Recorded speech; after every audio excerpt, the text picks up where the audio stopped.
नमस्कार, आपके सामने फिर हाजिर हुए हैं।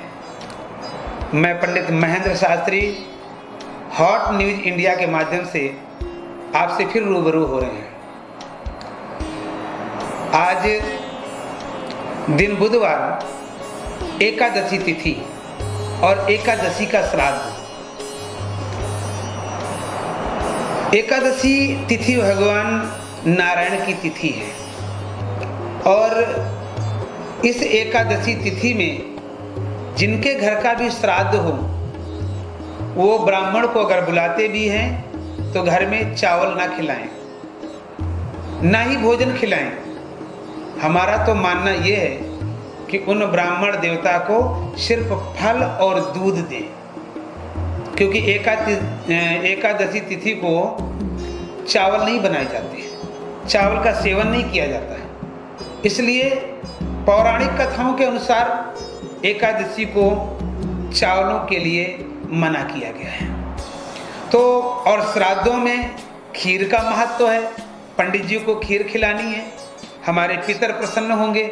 लेकिन अगर आप एकादशी को खीर खिलाते हैं तो आप पाप के भागीदार बनते हैं।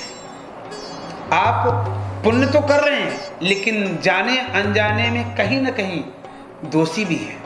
इसलिए एकादशी के श्राद्ध में हमने ब्राह्मण देवताओं को जरूर बुलाना है, लेकिन घर में किसी भी प्रकार का चावल से संबंधित कोई भी भोज्य पदार्थ ब्राह्मण देवता को नहीं देना है। ये एकादशी तिथि भगवान नारायण की तिथि है। इस एकादशी तिथि का जो व्रत रखते हैं वो भगवान नारायण का व्रत रखते हैं। भगवान नारायण की एकादशी का व्रत रखने वाले जो भी हमारे भक्तगण हैं, मित्रगण हैं, माताएं हैं और संत समाज, ब्राह्मण समाज बहुत ये व्रत रखते हैं। बहुत बड़ा महत्व है बंधुओं। एकादशी 15 दिन में एक बार आती है, महीने में 2 बार आती है, एक बार कृष्ण पक्ष की और एक बार शुक्ल पक्ष की। अब की बार जो एकादशी आ रही है उसका नाम है कृष्णा एकादशी। भगवान कृष्ण का नाम जब आ जाता है तो अपने आप ही मुखार बिंद पे एक अलग सी छटा आ जाती है, क्योंकि वो पावन नाम, जिस नाम का सुमिरन करके संत जन, महात्मा जन रात दिन आहर निशम उनका चिंतन करते हैं। कौन से प्रभु का? भगवान कृष्ण के। और कैसे हैं प्रभु? सत्यव्रतम सत्य परम च सत्यम सत्यश्च योनिम निहते च सत्यम। वो सत्य स्वरूप हैं, त्रिकाल सत्य हैं। और मैं पहले भी कह चुका हूं, सत्य क्या है? धर्म है। सत्य ही धर्म है, सत्य ही नारायण है। हम कहते नहीं सत्य नारायण, तो सत्य ही नारायण है, सत्य ही धर्म है, सत्य ही जीवन है। भगवान कृष्ण श्रीमद् भागवत कथा का सबसे पहला श्लोक श्री वेद व्यास जी ने भगवान कृष्ण के चरण बंदन में लिखा है। कौन सा? सच्चिदानंद रूपाय विश्वोत्पत्त्यादि हेतवे तापत्रय विनाशाय श्री कृष्णाय वयं नमः। सत्य चित आनंद जिनका स्वरूप है, किनका? वो भगवान कृष्ण। सत्य चित और आनंद, जिनका नाम सत्य है, जिनका नाम लेने से चित्त उनके चरणों में लग जाता है, और जब चित्त उनके चरणों में लग जाता है तो आनंद की अनुभूति होती है।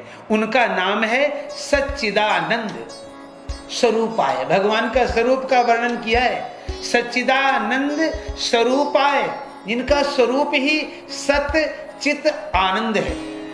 सच्चिदानंद स्वरूपाय विश्वोत्पत्त्यादि हेतवे। और जो इस विश्व की उत्पत्ति के हेतु हैं, कारक हैं, दुनिया बनाने वाले ने दुनिया बनाई है ना, कौन है वो? हैं? इतनी रंग बिरंगी दुनिया बनाई है, इतने रंग बिरंगे फूल बनाए हैं कि देख करके लगता है कि कैसे ये रचना की गई है। पर वो कर्तुम अकर्तुम समर्थवान है। परमात्मा सब कुछ करने में समर्थवान है। हम जो सोच भी नहीं सकते वो ईश्वर की कृपा से होता है। तो भगवान नारायण का ध्यान करना है, सच्चित आनंद स्वरूप का ध्यान करना है, विश्व की जो उत्पत्ति के जो हेतु हैं उनका ध्यान करना है। तापत्रय विनाशाय, 3 प्रकार के जो कष्टों को नष्ट करने वाले हैं। कौन कौन से? गोस्वामी तुलसीदास जी अपने शब्दों में कहते हैं। देखिए, जितने भी भक्त हैं भगवान को अपने अपने शब्दों के द्वारा बुलाते हैं। जैसे आप एक हैं, पर आपके साथ रिश्ते कितने हैं? आप एक हैं, आप किसी के चाचा हैं, किसी के पिता हैं, किसी के मामा हैं, किसी के नाना हैं, किसी के भाई हैं, किसी के बंधु हैं, किसी के मित्र हैं। आप हैं तो एक, लेकिन आपके साथ कितने रिश्ते जुड़े हैं?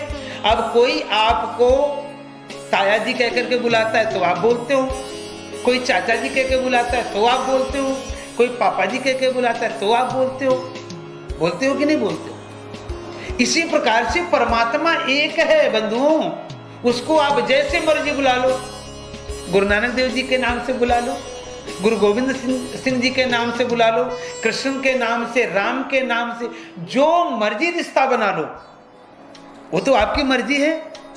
आप जिस मर्जी रिश्ते से बुलाओगे वो आएंगे, लेकिन रिश्ता मजबूत होना चाहिए, सच्चा होना चाहिए, पवित्र होना चाहिए, दिखावे का नहीं होना चाहिए। जब रिश्ता पक्का होगा, पवित्र होगा, तो वो दौड़े चले आएंगे। कौन? जो 3 प्रकार के तापों को नष्ट करते हैं। और कौन कौन से ताप? बाबा गोस्वामी तुलसीदास जी रामचरितमानस में कहते हैं कि दैहिक दैविक भौतिक तापा और राम राज अस काहू न व्यापा। दैहिक ताप, हमारे शरीर में बुखार आ जाए, फीवर हो जाए, इससे क्या कहते हैं? दैहिक ताप। बोले ताप आया। ताप माने ये पुरानी भाषाएं हैं जो हमारे बुजुर्ग बोलते थे। क्या हुआ? बोले इसको ताप चढ़ा है, यानी शरीर तप रहा है। दैहिक और दैविक। दैवी प्रकोप क्या होता है? दैवी प्रकोप क्या होता है कि जैसे कनक की फसल खड़ी है, कनक की फसल कटने वाली है, हैं? कनक की फसल कटने वाली है और भगवान की कुदृष्टि हो गई, महाराज इतने इतने बड़े ओले पड़ गए, कनक खत्म हो गई ना, क्योंकि कटने वाली थी।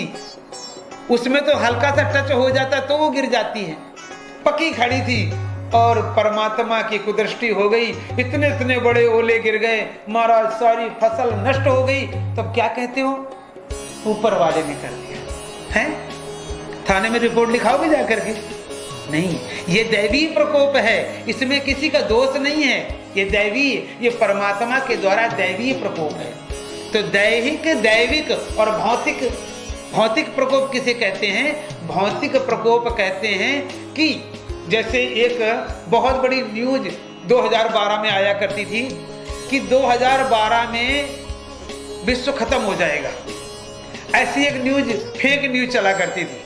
और कुछ जो गांव से जुड़े हुए लोग थे, जो अनपढ़ लोग थे, हैं, जो सीधे साधे पिंडों में रहते थे, वो सोचते थे अच्छा अब दुनिया खत्म हो जाएगी। उसके नाम से एक मूवी भी बन गई कि ऐसे ऐसे खत्म होगी। ये क्या था? अगर मान लो बाई चांस ऐसा हो जाता तो ये क्या होता? भौतिक प्रकोप होता। आने वाला जो प्रकोप होता है उसे भौतिक प्रकोप कहते हैं। तो दैहिक, दैविक, भौतिक तापा और राम राज अस काहू न व्यापा। भगवान कृष्ण के, भगवान राम के भक्तों पर कभी भी ये 3 प्रकार के ताप हावी नहीं हुए। इसलिए आप एकादशी का व्रत करें, पवित्र भाव से करें, नारायण का ध्यान करें। अगर आप एकादशी का व्रत रखते हैं तो आपको ओम नमो भगवते वासुदेवाय, इस द्वादक्षर मंत्र का जाप करना चाहिए जितना हो सके। किसी की बुराई नहीं करनी चाहिए। अगर आप व्रत रखते हैं, अगर आप भगवान को मानते हैं, तो पहला काम ये कीजिए कि अपने हृदय से किसी के प्रति मैल न रखें, क्योंकि अगर मैल रखा तो व्रत रखने का कोई फायदा नहीं है। क्योंकि भगवान कहते हैं कि मुझे तो पवित्र जगह चाहिए। जैसे आप किसी के घर में जाते हैं और उस घर में गंदगी फैली हो, तो आप कितनी देर रुकेंगे? 1-2 मिनट, और कोई ना कोई बहाना बना के जाने का प्रयास करेंगे। ऐसे ही जब हमारा हृदय, हमारा ये मन गंदा होगा, अपवित्र होगा, कुविचार भरे होंगे, दूसरे के प्रति बैर भाव हमारे अंदर भरे होंगे, तो भगवान कैसे आएंगे? आएंगे? नहीं आएंगे। क्योंकि जिस प्रकार से आप चाहते हो कि मैं किसी के घर में जाऊं तो साफ सुथरा घर हो, फिर आप तारीफ करते हो कि यार उनके घर में गया था, क्या साफ सफाई है। ऐसे ही भगवान जब अपने भक्त के हृदय में आते हैं तो वो भी ऐसे ही कहते हैं कि इसके यहाँ गया था, इस भक्त के पास गया था, उसका हृदय कितना निर्मल है, कितना पवित्र है। वो कभी किसी की बुराई नहीं करता, वो सिर्फ भला करता है। बंधुओं, परोपकार करना है। अगर आप सच्चे भगवान के भक्त हैं तो वास्तव में आप किसी का बुरा नहीं करेंगे। अगर आप दिखावे के भक्त हैं कि लंबा सा टीका लगा लिया, माला डाल ली, ओम नमो भगवते वासुदेवाय कर रहे हैं और मन में कुछ और चल रहा है, तो मत कीजिए। क्यों भूखे रह करके शरीर को कष्ट दे रहे हैं? कोई फायदा नहीं है व्रत रखने का। इसलिए अगर व्रत रखना है तो भगवान के नाम का चिंतन करना है, सुमिरन करना है और भगवान से प्रार्थना करनी है कि हे प्रभु, मेरे द्वारा किसी का अनहित न हो। अगर मैं कर सकूं तो भला ही करूं। ये एकादशी तिथि और एकादशी तिथि का जो श्राद्ध है, इस श्राद्ध में आप अपने पितरों के निमित्त भगवान नारायण स्वरूप ब्राह्मण को बुला करके घर में भोजन कराएं, तर्पण करें, मार्जन करें और ब्राह्मण देवता को प्रफुल्लित करें। आप ये सीधे समझ लीजिए कि हमारे घर में साक्षात नारायण आए हैं, क्योंकि परमात्मा कहीं नहीं है, हरि व्यापक सर्वत्र समाना। ईश्वर सब जगह है और ईश्वर जीव अंश अविनाशी। परमात्मा कहाँ है? हर जीव में है, हर जीव में। वो कैसे? अगर आप किसी का मन दुखाते हो तो आपके अंदर ये लगता है कि मैंने मन दुखाया है, कहीं मेरे साथ कुछ गलत ना हो जाए। क्यों गलत हो जाएगा? क्योंकि उसके अंदर भी बैठा हुआ रब है। जब आप उसका मन दुखाते हैं तो उसका अंतःकरण दुखी होता है, और जब अंतःकरण दुखी होता है तो परमात्मा भी दुखी होता है। आप एकादशी का व्रत रखें, अपने पूर्वजों का ध्यान करें, अपने पूर्वजों के निमित्त दान करें। ये पावन दिन श्राद्धों के जो मिले हैं, दान के लिए मिले हैं। गायत्री का जाप करें, अपने पूर्वजों के लिए गायत्री का जाप करेंगे तो आपके परिवार की वंश वृद्धि होगी, अच्छी संतानें होंगी और आपका परिवार आगे बढ़ेगा। मेरा आप सबसे यही निवेदन है कि भगवत चरणानुरागी बने, अपने पितरों का, अपने माता पिता का पूजन करें, उनका वंदन करें और भगवान नारायण से प्रार्थना करें कि हे गोविंद, मुझे ऐसी बुद्धि दें, ऐसी बुद्धिमत्ता दें कि मैं हमेशा सद्मार्गी बनूं और अपने माता पिता का पूजन करूं, चिंतन करूं, स्मरण करूं, वंदन करूं। बंधुओं, एकादशी का बहुत बड़ा महत्व है। किसी अगले एपिसोड में बताऊंगा। इसकी कथा बड़ी मार्मिक है और एकादशी तिथि का प्रारंभ कैसे हुआ था, इसके बारे में भी हम अगले किसी एपिसोड में बात करेंगे। तब तक के लिए आप भगवान का चिंतन करते रहें, भजन करते रहें और अपने पितरों का पूजन करते रहें। मैं महेंद्र शास्त्री आपसे इजाज़त मांगता हूँ। हॉट न्यूज इंडिया के माध्यम से आपके मन के कुछ भावों को हम जोड़ते रहेंगे और अपने शब्दों के द्वारा, अपने गुरु ज्ञान के द्वारा आपके अंतरपट को खोलने का प्रयास करेंगे। विश्वास रखिए, अगर आप हमारे इस चैनल के माध्यम से जुड़ते हैं तो नई नई खोज करके गुरुजनों के द्वारा प्राप्त आशीर्वाद के द्वारा हम आपको लाभान्वित करेंगे और आपका आशीर्वाद प्राप्त करने की चेष्टा करेंगे। हमारे इस चैनल के माध्यम से मैं एक बात और कहना चाहता हूँ, जब आप हमारी कथा को या हमारी वाणी को श्रवण करते हैं, अगर कहीं कोई आपको मिस्टेक लगती है तो आप हमारे YouTube चैनल के माध्यम से, नंबर के माध्यम से आप अपना सुझाव जरूर हम तक पहुंचाएं, ताकि हम आपके सुझावों के द्वारा अपने आप में और सुधार ला सकें और आपसे जुड़ सकें। तब तक के लिए नमस्कार, जय माता।